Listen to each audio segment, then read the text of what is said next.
শোনো গো গিন্নি, আমি কাজে গেলাম, আসতে একটু দেরি হতে পারে। এটা আর কি নতুন কথা? তুমি তো প্রতিদিনই বলো আমি কাজে যাচ্ছি, আসতে একটু দেরি হবে। সবই তো জানো গিন্নি, তবুও স্বামীর কর্তব্য স্ত্রীকে যাওয়ার সময় কাজে বলে যাওয়া। সে ঠিক আছে, মনে থাকবে। আর হ্যাঁ, কাজ থেকে সোজা বাড়ি চলে আসবে, ওইসব ছাইবাজিগুলো বাড়ি ঢুকবে না কিন্তু। হ্যাঁ হ্যাঁ ঠিক আছে, মনে থাকবে। মনে থাকলেই ভালো, না হলে ঝেঁটিয়ে ঘর থেকে বিদায় করব। এই আরেক ছেলে হয়েছে আমাদের ফুটো, সেই কোন সকালবেলা গেছে, এখনও আসার নাম নেই। এদিকে ওর বাবা বাজার করে এসে রান্না বাড়া করে খেয়ে কাজে চলে যাচ্ছে, আর এই ছেলেটা এখনও বাড়িতে আসার নাম নেই। আমার এই ছেলেটাকে নিয়ে কি যে করি, কবে বুঝবে মায়ের কষ্ট? এত কষ্ট আমার, তবু ছেলেটা আবার বোঝে না। ও মা, কি হয়েছে? ছাগলের মতো ভ্যা ভ্যা করছিস কেন? না মানে, আমার খুব খিদে পেয়েছে। কি রান্না করছো, একটু খেতে দেবে? খিদে তো পাবেই, কোন সকালে বাড়িতে বেরিয়েছিস, একটু কি মনে আছে? তারপর ঠিক মতো পড়াশোনা করিস না, শুধু খেলাধুলো আর ক্লাবে গিয়ে পড়ে থাকিস, এতে কি তোর দিন চলবে? না মানে, ক্লাবে বৃষ্টির জন্য অনেকদিন ধরে যাওয়া হচ্ছে না, তারপর ক্লাবের কারেন্টটাও নষ্ট হচ্ছে, ওটা ঠিক করলে না হয়, ওই জন্য একটু গেছিলাম। হ্যাঁ হ্যাঁ, সারাদিন ওই কর, আর আমি শুধু এখানে খেতে পারি। একবার বাবা আসবে খেতে, একবার ছেলে আসবে খেতে, সারাদিন শুধু আমি এগুলোই করি। ও মা, রাগ করছো কেন? যা রান্না আছে তাই খেতে দাও। হ্যাঁ আয় খেতে দিই, আবার খেয়ে দিতেও বেরোবি। না মানে মা, আজকে কি রান্না করেছো গো? একটু ভালো মন্দ রান্না হলে না খেতে ইচ্ছে করে না। যেটা রান্না করেছি সেটাই খাবি, বাড়তি কিছু আমি রান্না করতে পারবো না। তা আজকে তুমি কি রান্না করলে শুনি? কি আর রান্না করবো, ওই ডাল ভাত আর আলু সেদ্ধ। এই রোজ রোজ ডাল ভাত আলু সিদ্ধ খেতে ভালো লাগে না, একটু ভালো কিছু রান্না করো যাতে খেতে মন ভরে। বাজার ঘাট তো করিস না, বাজারে জানিস তো সবজি জিনিসে আগুন লেগে আছে। বৃষ্টির জন্য যা জিনিসপত্রের দাম বাড়ছে, মনে হচ্ছে কয়েকদিন পরে ফেনা ভাত খেয়ে থাকতে হবে। যাই হোক, খিদে যখন পেয়েছে এখন ওটাই খেতে হবে। দাও ডাল ভাত আলু সিদ্ধ দাও, পারলে একটা সাথে লঙ্কা পুড়ে আনো, শুকনো লঙ্কা পুড়ে খাবো। শুকনো লঙ্কা খাবি? ভাগ্যিস বলিসনি কাঁচা লঙ্কা খাবি, কাঁচা লঙ্কার যা দাম বেড়েছে বলাই যায় না। সাত সকালবেলা থানায় না গিয়ে চলে আসলাম ফুটোর সাথে দেখা করব।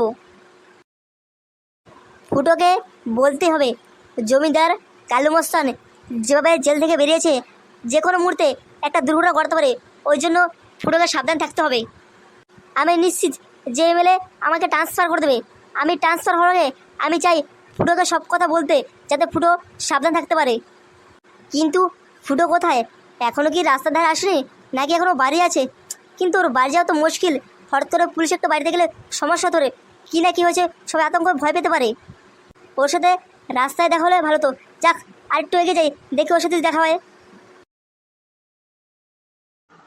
এই ফুটো কখন বাড়িতে গেছে খেতে? এ খেতে বসছে না রান্না করার পরে খেসবে, কিছুই বুঝতে পারছি না। খেতে যে ওর কত সময় লাগে। আমাকে বলল আমি বাড়ি যাব, দুটো ভাত খাবো, তারপর চলে আসবো।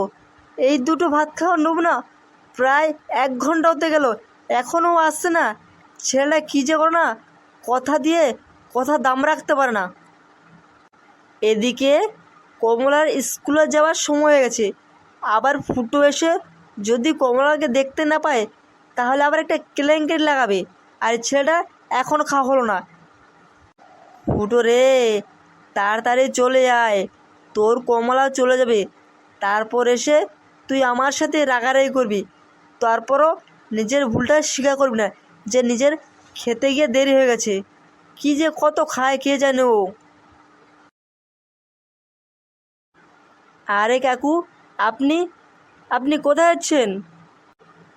আমি আর কোথায় যাব, এই যাচ্ছি কাজে। তা বাবা ল্যাংচা, এই সকালবেলা এখানে তুমি কি করছো? তা কাকু, ফুটোর কি খাওয়া দাওয়া হয়ে গেছে? ও আমাকে দাঁড় করে রেখে গেছে, বলছে 10 মিনিটের মধ্যে চলে আসবে। 1 ঘন্টা হতে গেল, ও এখন আসছে না তো, ওই জন্য ওই দেখেন দাঁড়িয়েছি। বাবা ল্যাংচা, আমি বাড়ির থেকে বেরিয়েছি অনেক সময় হয়ে গেছে, আমি একটু চায়ের দোকানে বসে আড্ডা মারছিলাম। ফুটো কখন বাড়ি গেছে, খাওয়া দাওয়া করছেই না, আমি বলতে পারবো না। তুমি বরং আমাদের বাড়ি যাও, গিয়ে দেখো ফুটো কী করছে।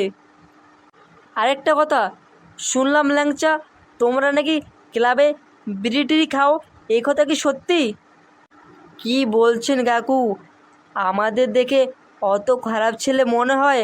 আমরা কোনো দিন বিড়ি সিগারেট স্পর্শই করে দেখিনি, খাওয়া তো দূরের কথা। কে আপনাকে এই ভুলভাল কথা বলছে বলুন তো? মিথ্যে হলেই ভালো।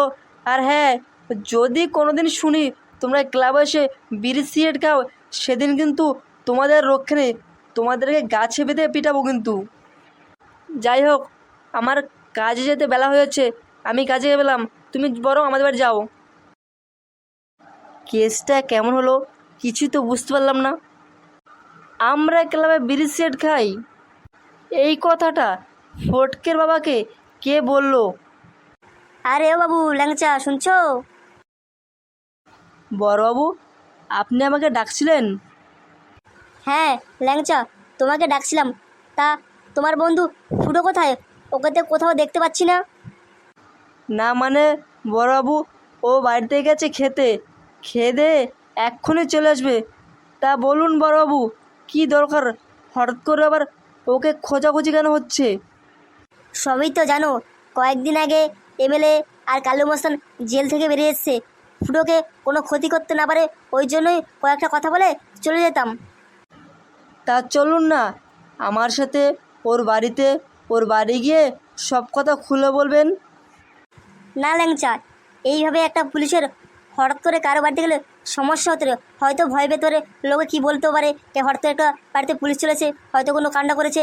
এর থেকে ভালো তোমার কাছে বলে যাচ্ছি, ফুটোকে সাবধান থাকতে বলবা। আপনি চিন্তা করবেন না বাবু, আমরা সাবধানে আছি। আপনি চলে যাচ্ছেন মানে ব্যাপারটা কিছু বুঝতে পারলাম না। আমি ওপরওয়ালার কাছ থেকে যেটুকু বুঝতে পারছি, আমার ট্রান্সফার হয়ে যাবে। আমি তো ট্রান্সফার হয়ে গেলে এখানে আর থাকতে পারবো না, তাই তোমাদেরকে সাবধান করতেছিলাম। আমার কথা তোমরা মনে রাখবে। বড়বাবু, আপনি আমাদের চিন্তা করবেন না, আপনার কথা আমরা সবসময় মনে রাখবো। আপনি আমাদের যা সাহায্য করছেন, অন্য কোনো পুলিশ আমাদের সাহায্য করতে পারতো না। সেটাই তো ল্যাংচা, তোমাদের সাহায্য করতে গিয়ে এমএলএ কালু মস্তানের হয়তো আমি ক্ষতি করে ফেলেছি, এই জন্য ওরা আমাকে ট্রান্সফার ব্যবস্থা করে নিয়েছে। আচ্ছা ল্যাংচা, এখন আমি যাই। সময় পেলে তোমরা আমার সাথে একবার দেখা করে আসো, আর ফুটোকে বলবা সাবধান থাকতে। এই ফুটোটা যে কখন আসবে? কি হলো রে ল্যাংচা? ও, তুই, তোর খেতে কত সময় লাগে? সেই 1 ঘন্টা আগে গেছিস খেতে, বাড়ি গিয়ে খাচ্ছিলি না রান্না করতে বসছিলি যে তোর এত সময় লাগে আসতে? আর ভাই ল্যাংচা, বলিস না রে, আজকে একটু দেরি করে বাড়িতে গেছিলাম তো, তাই মা একটু বকাবকি করছিল, তাই বাড়িতে বেরোতে একটু দেরি হয়ে গেছিলো। তবু ভালো বাবা বাড়ি ছিল না, বাবা বাড়ি থাকলে বাড়িতে এখন বেরোতে দিত না। হ্যাঁ জানি, তোর বাবার সাথে একটু আগে এখানেই দেখা হয়েছিল, তারপর ওর সাথে কথা বলছিলাম। তা উনি বলল আমরা নাকি ক্লাবে বিড়ি সিগারেট খাই, ওনার কাছে কে কমপ্লেন দিয়েছে। কি বলছিস ল্যাংচা? বাবা তোকে এই কথা বলেছে আমরা ক্লাবে বিড়ি সিগারেট খাই? হ্যাঁ সেটাই তো, কে বলল তোর বাবার কাছে? জানি না এইসব কথা কে বাবার কানে দেয়। তা দেখলাম একটু আগে যখন পুলিশ অফিস দিক দিয়ে গেল। হ্যাঁ, বড় সাহেব এসছিল, তোর সাথে দেখা করতে চাইছিল। দেখা করতে চাইছিল? তাহলে আমাদের বাড়ি নিয়ে যেতে পারতি। আমি বড় সাহেবকে বলেছিলাম যেতে, কিন্তু উনি আপত্তি করলো, এই জন্যই তো চলে গেল। আর হ্যাঁ, যাওয়ার সময় বলে গেল তোকে সাবধান থাকতে, আর মনে হয় ওরা ট্রান্সফার হয়ে যাবে, এই জন্যই তোর সাথে দেখা করতে এসেছিল। যাওয়ার সময় বলে গেল পারলে ওনার সাথে একটু দেখা করতে। কি, বড়বাবু এখান থেকে বদলি হয়েছে? কিন্তু কেন? আর কেন, আমাদের সাহায্য করছে বলে ওনাকে এখন ট্রান্সফার করে দিচ্ছে। এই কথা তুই আগে বলবি না? আরে বলছি তো, এখন আগের পরে কি, এখন কি করবি সেটাই বল। কি আর করব, বড়বাবু চলে যাওয়ার আগে ওনার সাথে সবাই মিলে দেখা করব। সবাইকে চল ডাক দিয়ে ওনার সাথে দেখা করি। চল তাহলে। এ ল্যাংচা, বলছি বর্ষাবের জন্য কিছু নিয়ে যেতে হবে। কি আর নিয়ে যাবো, উনি চলে যাচ্ছে শুনে আমার মনটা খুব খারাপ লাগছে। তবুও পারলে ফুল নিয়ে যাবো, আর কি আমরা দিতে পারি ওনাকে? ফুটো, ফুল তো নিবি, আমার কাছে যে টাকা পয়সা নেই, তাহলে কিভাবে কি হবে?